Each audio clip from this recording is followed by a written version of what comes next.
ఒక జై భీమ్ సినిమా అనేది ఒక గొప్ప మెసేజ్ ఇచ్చింది.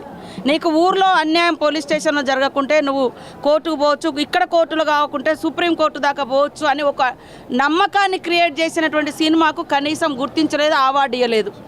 కానీ ఒక స్మగ్లింగ్ చేసేటువంటి దాన్ని మాత్రం గొప్పగా మీరు నటులకు మాత్రం అవార్డులు ఇచ్చిర్రు.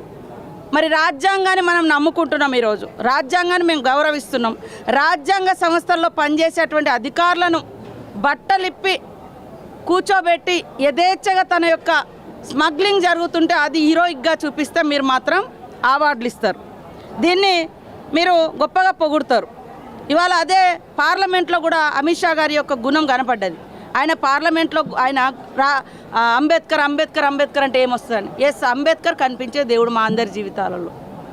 ఇవాళ మరి నువ్వు ఆ అంబేద్కర్ ఇచ్చినటువంటి రాజ్యాంగమే లేకుంటే అమిత్ షా గారు మీరు ఎంపీ అయ్యేటోళ్ళు కాదు, ప్రధానమంత్రి మోడీ అయ్యేటోడు కాదు.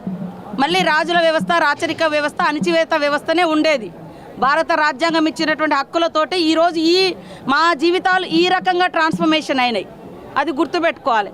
కానీ జై భీమ్ లాంటి సందేశాత్మక చిత్రాలకు మాత్రం, హక్కులు తెలియజేసిన చిత్రాలకు మాత్రం మీరు అవార్డులు ఇవ్వలేదు.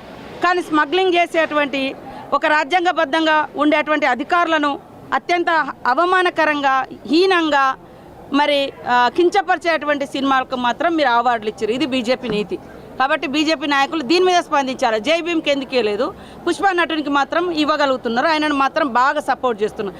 ఎస్ మేము కూడా సపోర్ట్ చేస్తాం, కానీ ఏ విషయంలో ఆయన మంచిగా ఉన్నంతసేపు సపోర్ట్ చేస్తాం. ఈ విషయంలోనే కదా ఇన్ని సినిమాలు ఆయన నడిచినప్పుడు ఎవరన్నా అన్నారా, వాళ్ళ కుటుంబాల జోలికి ఎవరన్నా పోయిర్రా? కేవలం ఈ యొక్క కుటుంబం, ఒక ఆడ మనిషి తొక్కిసలాటలో ఇవాళ చనిపోయింది. ఇలాంటి తొక్కిసలాటలు సొంత వ్యక్తిగత సిబ్బందిని పెట్టుకొని జనాలు ఇష్టం వచ్చినట్టు తొక్కిసలు చేస్తే రేపు ఇంకా ఎక్కువ మంది చనిపోవచ్చు. దానికి ఎవరు బాధ్యులు? అందుకనే చట్టం ప్రకారం కేసు పెట్టడం జరిగింది. దాన్ని తప్పు అంటే పేదింటోళ్ళ మీద పెట్టచ్చు, కానీ పెద్దోళ్ళు తప్పు చేస్తే కేసులు పెట్టద్దు అన్నాడు. ఇది ఎక్కడ న్యాయమయ్యా? భారత రాజ్యాంగం ఇచ్చినటువంటి హక్కు, చట్టం ముందు అందరు సమానులే, ఆ దాన్ని మేము ఫాలో అవుతున్నాం.